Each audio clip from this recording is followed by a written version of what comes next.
Hello and welcome to the Dr. Orr Show. I am your host, Dr. Jean Ellis Ormrod.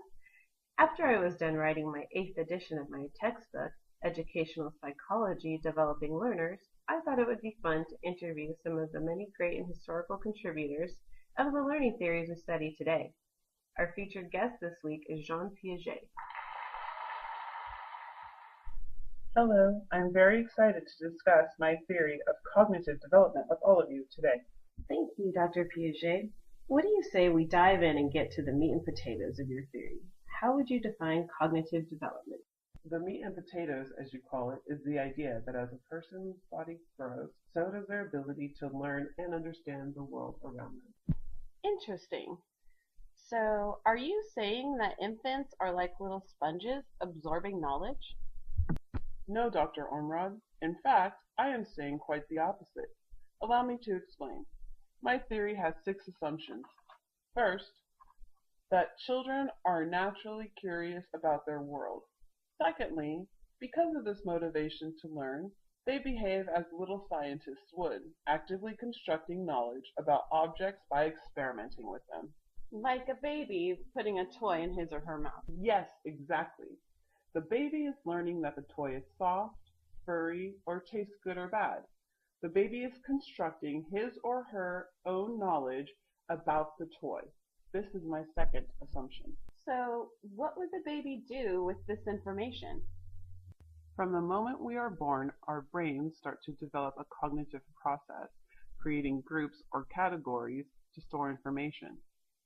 This is what I call schemas. The baby will store its information that it has gained by experimenting with the teddy bear inside its schema. So would you say then that as babies, our schemas are behavioral? Yes, but our schemas start to become more complex as we get older and experiment more. This is done through 2 ways, assimilation and accommodation. So your third assumption is that assimilation and accommodation work hand in hand as children develop their knowledge and understanding of the world. That is correct. This leads us into my 4th assumption, that cognitive development depends on interaction with one's physical and social environment. It is this active experimentation that leads to complex thought and knowledge. My 5th assumption explains how this works. Equilibration. Equilibrium is when children respond to a new event using existing schemas. But doctor, as children grow older, they encounter situations where their current schemas may not be adequate. Good point, doctor. This is disequilibrium. The child is in a mental state of discomfort when he or she is unable to fit a new event within their existing schema. Then the child must replace or reorganize his or her current schemas, returning to equilibrium. And that shift between equilibrium and disequilibrium is equilibration. Well, then my question for you, Dr. Piaget, is that a baby's schema are not as complex as a 6-year-old's, and a 6-year-old schema is not as complex as a 12-year-old's. How does cognitive development address these differences? It addresses these differences with my final assumption. As the brain physically changes with maturity, so does the qualitative differences of thought complexity change. I have divided this development into 4 stages. The first stage is sensory motor. This stage begins at birth. Here, babies learn by trial and error. They focus on what's right in front of them or what they are doing. Their schemas are mostly behavioral and perceptual. They are learning symbolic thought that physical objects and events represent things. Now, at about age 2, children enter the second stage, pre-operational.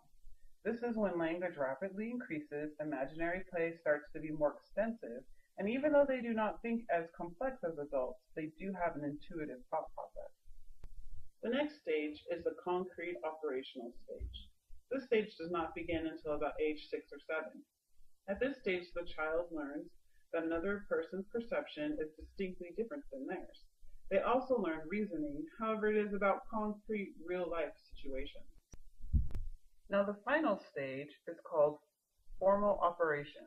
This stage presents itself at about age 11 or 12. At this stage, students have logical reasoning about abstract, hypothetical ideas. They have a conceptual understanding of proportions, fractions, and so on. They can formulate multiple hypotheses. These are essential skills for advanced reasoning in mathematics and science. Thank you, Dr. Piaget. That is an excellent segue towards the high school science class video you had watched before the show. I had asked you to see if you could find examples of your theory and how you would redesign the lesson as well as assess the class. Mrs. McCullen's students are in the formal operations stage. In the beginning of the video, about 4 minutes and 36 seconds, a female student poses a question to Mrs. McCullen. She asks that if they were to color the bottle 2 different colors, one side white, the other side green, but she doesn't know if that would be in effect a habitat, or how do they react to different colors. Mrs. McCullen tells the student that she has a really interesting question, but instead of answering, Mrs. McCullen tells the student to think about her question. You can see that the student was experiencing mental discomfort. Another example of where my theory is evident is at the part of 39 minutes and 38 seconds. These 2 students are testing to see if crickets chirp more at night or in the day. The student's experiment appears to be inconclusive. Here they start to exhibit logical reasoning to explain why they may have gotten inconclusive results. Is it because the crickets are in the classroom instead of outside? Can they manipulate their experiment to gain results by adding more crickets? They are engaging in the scientific method, and you can see how this interaction with the crickets is helping the students gain knowledge. As you know, my cognitive development theory is about students discovering knowledge about their world through experimentation. So I decided to still have the students do an experiment. However, instead of groups of 2, I would split them in groups of 4.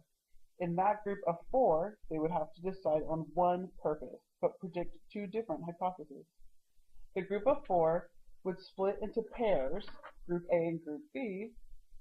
Group A would test one hypothesis, while Group B tested the other. Once each group has gathered their results, they will switch their experiment with the other group. Group A will use a rubric that I would have provided to grade Group B on their ability to execute each step of the scientific process. Group A would then provide 1 or 2 alternative variables that Group B did not account for. Group B will do the same for Group A. By having the students critique their peers' experiment, you are creating an opportunity for interaction involving contradictory viewpoints that would create disequilibrium. Yes, that is so the students start to reevaluate their experiment. Socio-cognitive conflict is very important to stimulate debates and challenges.